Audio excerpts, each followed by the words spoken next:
Bonsoir et bienvenue au 19h30 à la une de l'actualité. Nous nous intéresserons au business des paniers offerts lors du jeûne musulman et du carême chrétien. Un business assez développé pendant cette période de pénitence. Comment ces paniers sont-ils confectionnés et comment se comportent-ils sur le marché? Et pourquoi sont-ils tant prisés en ce moment? Nous aurons des réponses dans ce journal. Au Burkina Faso, des cas d'enrôlement forcé au sein des supplétifs civils appelés VDP sont dénoncés par la société civile. Nous sommes en plein jeûne musulman et carême chrétien, une période propice aux dons de paniers, prisée pour resserrer les liens entre fidèles, mais aussi pour marquer le partage et la solidarité. Que renferme le processus depuis la fabrication et la mise sur le marché de ces paniers à leur utilisation par les fidèles? Quelle est la belle composition générale de ces paniers? Comment se présente ce business plutôt juteux en cette période de pénitence? Des réponses avec Anissette Konon. Pour répondre à la forte demande de sa clientèle, Zanré doit tripler le nombre de paniers qu'il produit par jour pendant ce mois de Ramadan. Aidé par ses frères, il fabrique des paniers en bois, lianes et en rotin, toutes prisées pendant cette période. Quand ça commence, ça laisse au moins 2 jours, 3 jours. On sait que ça probablement, on n'a pas beaucoup. On conseille à commander beaucoup. Pour ça, se débrouiller pour que, avant que le Ramadan arrive. Voilà, actuellement, on a le matériel beaucoup pour travailler. Si quelqu'un veut panier, c'est que s'il vient, il ne peut pas manquer. Ces fabricants de paniers peuvent en vendre jusqu'à 1000 par jour depuis le début du jeûne musulman. Sondé, une cliente habituée du coin, a commandé une 50aine de paniers cet après-midi. Elle est remplie de fruits et d'autres articles à la demande de ses clients qui les offrent comme cadeau à leurs proches. Pour la période de Ramadan, c'est ici que nous sommes venus nous approvisionner pour pouvoir satisfaire la demande, vu qu'il y a plusieurs commandes et on prend les paniers pour pouvoir faire les différents paquets cadeaux. Il y a plusieurs modèles de paniers qu'on prend. C'est le mois de carême. Ma tante qui a bobo, je suis venue faire un panier pour lui offrir un cadeau accompagné de fruits, de sucre pour commencer son mois de carême. En fait, ça c'est africain, c'est naturel. Tu vois, ça, déjà sans qu'il y ait de contenu, c'est beau. Quand tu envoies ça à quelqu'un, la personne sait qu'elle vraiment, tu l'as considéré comme étant un Africain. Le business des paniers s'est développé pendant cette période de jeûne musulman et de carême chrétien. Dans les supermarchés, des espaces exclusifs sont réservés aux paniers de Ramadan, de quoi renforcer les liens de fraternité pendant ce mois de partage. Kwame, emballeur professionnel, a fait de la commercialisation et de l'emballage des paniers son activité principale depuis le premier jour du jeûne. Devant sa boutique à engrais dans la commune de Cocody, plusieurs modèles de paniers sont exposés.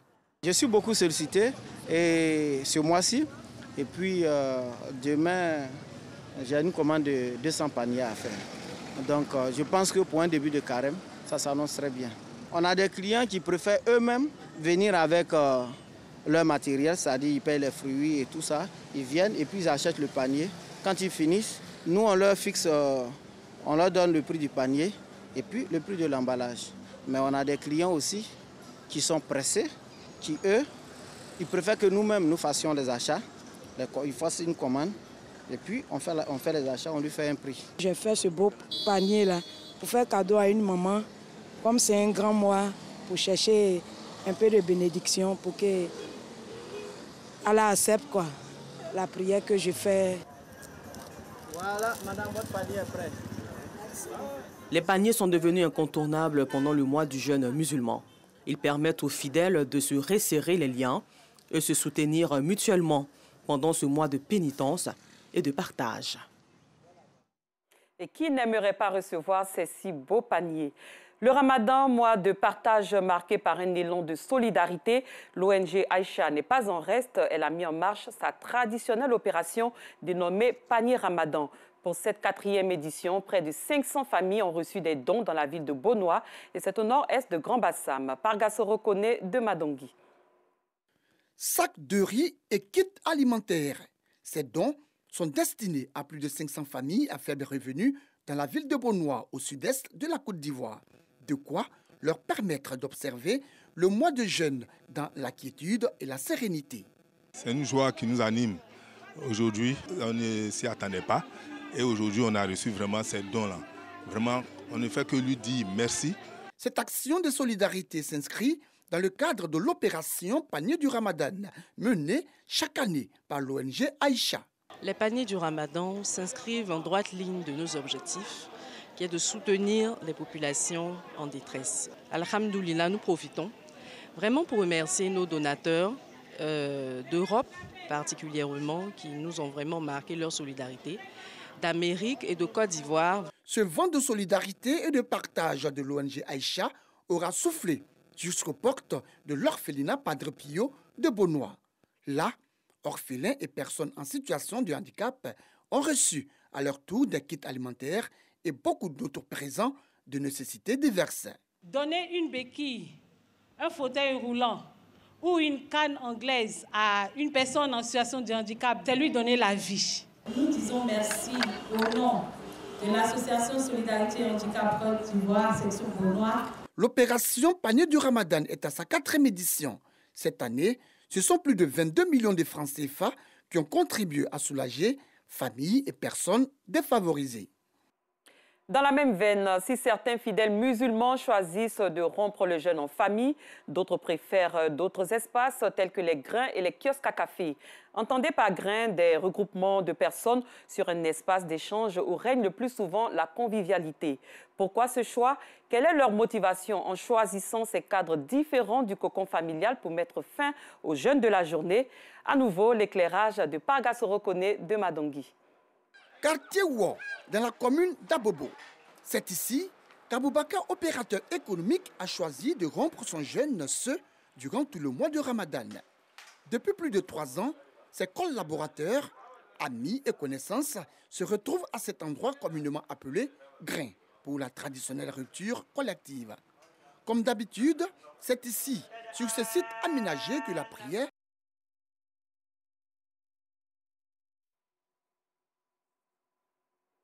Et cette rencontre a permis de faire le bilan de leurs activités au cours des 3 dernières années.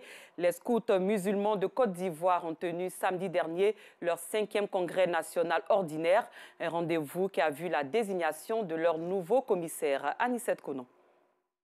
Nous sommes au 5e congrès national ordinaire des scouts musulmans. Une rencontre qui vise à faire le bilan des activités des 3 dernières années et prendre surtout de nouvelles initiatives afin de promouvoir l'islam en invitant les fidèles à être des ambassadeurs de paix, de cohésion, de solidarité et du vivre ensemble, mais aussi à être des modèles dans la société en prenant pour exemple le prophète Mohammed, paix et salut de Dieu sur lui. Nous avons vu un travail remarquable de notre commissaire national et nous le félicitons. À mon nom et au nom de mes chefs, nous leur demandons de prendre conscience, n'est-ce pas, de ce que c'est que la portée la tenue. Vu le chemin qu'on a fait jusqu'à aujourd'hui, je ne peux être que satisfait parce qu'il y a beaucoup de choses qui ont été faites et surtout la nouvelle équipe avec le docteur Traoré qui ont fait pas mal avancer certaines choses. Donc je suis très satisfait. On a vu un bilan très remarquable. Pour une première fois, il y a eu de grandes activités qui ont eu lieu et également un bilan moral très bien présenté. Après le bilan des activités, l'ancien commissaire des scouts musulmans a été réélu par ses collaborateurs pour sa détermination à rehausser l'image de la religion musulmane. Nous avons travaillé pendant ces 3 dernières années à rehausser l'image de notre association au plan national et international, à renforcer la formation des leaders, des jeunes, notamment sur la formation scout et islamique, l'encadrement des jeunes, mais également aussi à travers sur la communication pour pouvoir faire connaître le scoutisme musulman. Le congrès national ordinaire des scouts musulmans se fait chaque 3 ans. Il est un moyen pour les membres de se connaître et de partager leur expérience. Alors, nous sommes en plein mois du jeûne musulman et carême chrétien, une période propice aux dons de paniers prisés pour resserrer les liens entre fidèles, mais aussi pour marquer le partage et la solidarité. Et nous parlions tout à l'heure des grains, des regroupements de personnes sur un espace d'échange où règne le plus souvent la convivialité. Pourquoi ce choix? Quelle est leur motivation en choisissant ces cadres différents du cocon familial pour mettre fin au jeûne de la journée? L'éclairage de Parga Sorokone de Madongui. Quartier Ouo, dans la commune d'Abobo.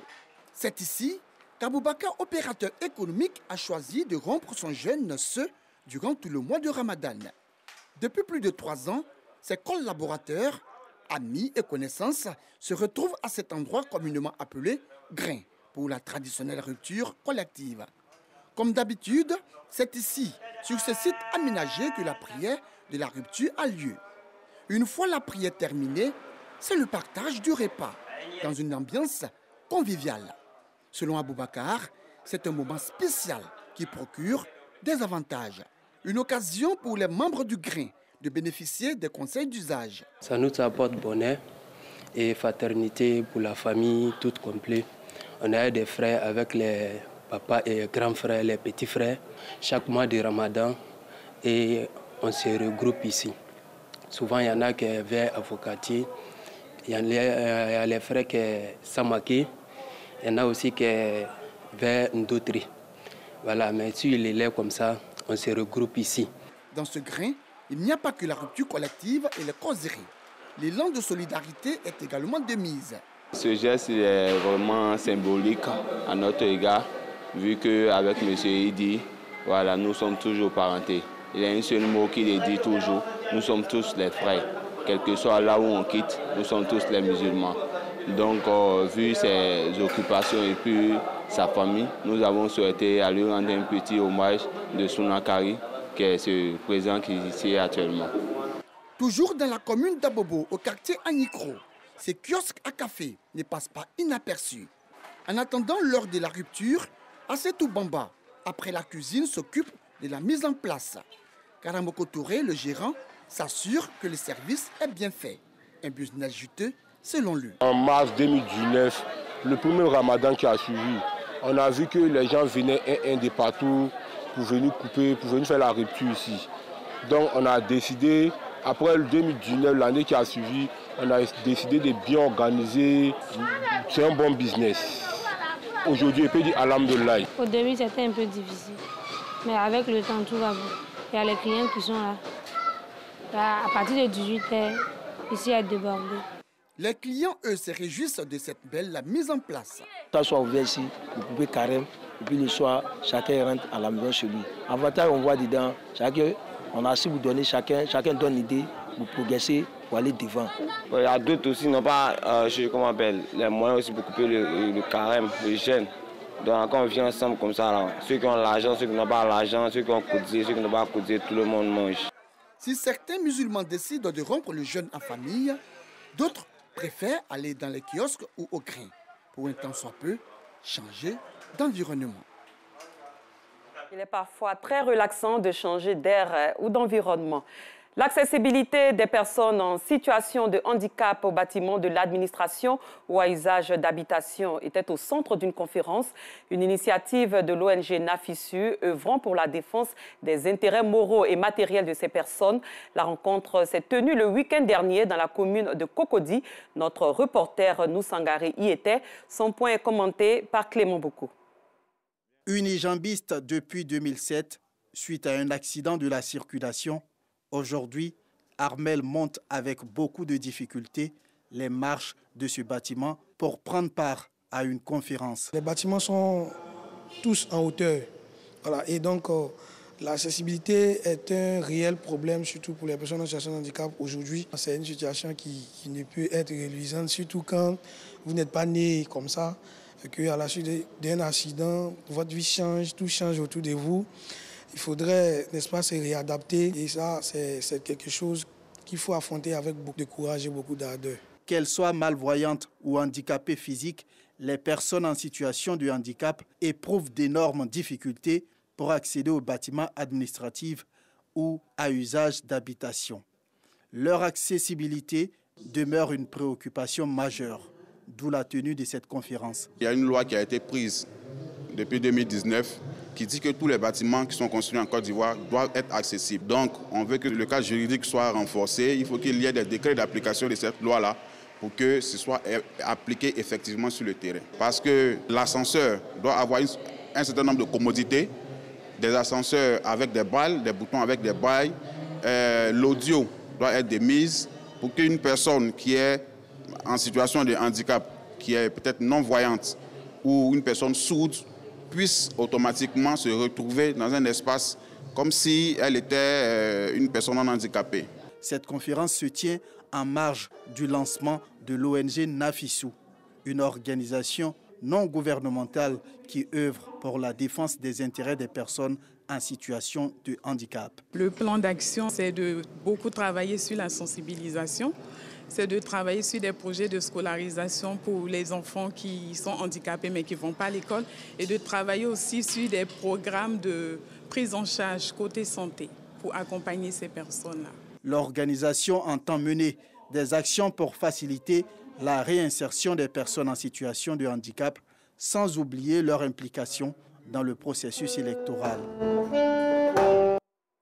Célébrons les femmes à présent. 37 associations du village d'Abobo-Doumé dans la commune de Yopougon ont été sensibilisées aux bienfaits du digital et contre le cancer du col de l'utérus. Un rendez-vous pour marquer la journée internationale des droits des femmes, journée célébrée le 8 mars dernier. Ami Koulibaly. Plus de 30 associations de femmes d'Abobo-Doumé dans la commune d'Atekoubé célébrées ce 29 mars.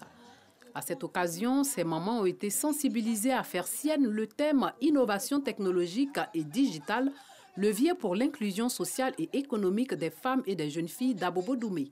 Aujourd'hui, ce que nous avons retenu est que la digitalisation est bienvenue pour l'entrepreneuriat de la femme. À cette cérémonie, chefs coutumiers et autorités de la commune d'Atekoubé n'ont pas manqué d'encourager ces femmes commerçantes, pour la plupart, à s'investir davantage dans l'entrepreneuriat. Cette célébration vise à favoriser aussi l'union, le partage et la communion fraternelle entre les filles de cette commune. C'est de pouvoir valoriser la femme. C'est vrai que le thème parle de la technologie et autres, digital et autres, mais ce que nous devons retenir, c'est que la femme est le pilier essentiel de la famille. Ça, il faut reconnaître.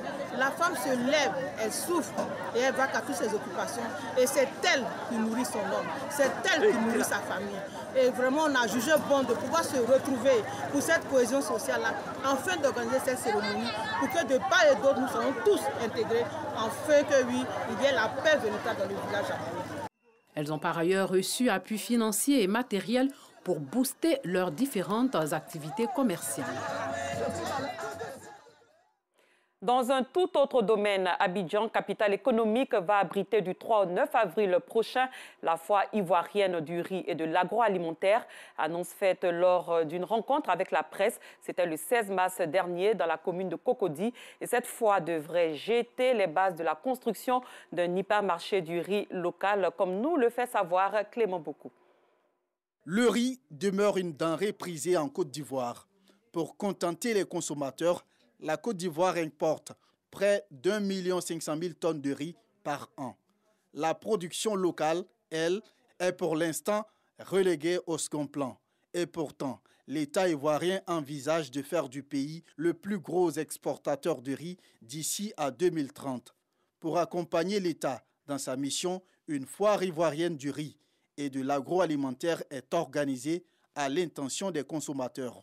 Thème retenu pour cette première édition, qualité du riz local, source d'une alimentation saine et protégée. C'est une foire qui est destinée à faire la promotion des variétés de riz qu'il y a en Côte d'Ivoire. Nous avons plusieurs variétés. Et à l'occasion de cette foire-là, nous allons faire connaître toutes ces variétés-là. Ce sont des variétés de luxe. On a des variétés de luxe de riz en Côte d'Ivoire. Et il faut que les Ivoiriens viennent pour découvrir toutes ces variétés. Cette foire se tiendra du 3 au 9 avril dans la commune de Trècheville. Alors, nous avons eu une pensée pour nos parents musulmans. Parce que la foire se tient dans la période du jeûne musulman et en même temps du jeûne chrétien. Donc, il y aura chaque soir, à partir de 18 h, du 3 jusqu'au 9 avril, rupture de jeûne collectif sur le site. Et c'est gratuit pour tout le monde. Ce sont plus de 300 exposants et acteurs du secteur de la filière riz qui sont attendus à la foire ivoirienne du riz et de l'agroalimentaire FIRA Expo. Loin de la Côte d'Ivoire, des organisations de la société civile du Burkina Faso ont exprimé leur inquiétude après des cas d'enlèvement et d'enrôlement forcé de citoyens comme supplétifs de l'armée dans la lutte contre le terrorisme. Loin du Burkina Faso, juste avant la Saint-Valentin, il y a 10 ans, tout a basculé le jour où il a tué sa petite amie. La moitié de sa peine de prison purgée, l'ex-champion paralympique Oscar Pistorius sera bientôt fixé sur une possible libération conditionnelle. Une commission se réunit vendredi à Pretoria pour décider ou non de libérer de façon anticipée l'ancien roi des stades amputé des 2 jambes, aujourd'hui âgé de 36 ans. C'est sa première visite d'État à l'étranger depuis son accession au trône. Le souverain britannique Charles III est arrivé ce mercredi en Allemagne pour sa première visite à l'étranger. À l'origine, ce déplacement devait être précédé d'un voyage en France, mais la visite du couple royal a été reportée en raison des troubles sociaux qui agitent le pays. Fin de cette édition. Merci de l'avoir suivi. Merci également de votre compagnie et de votre fidélité sur RTI2. Je vous retrouve très bientôt.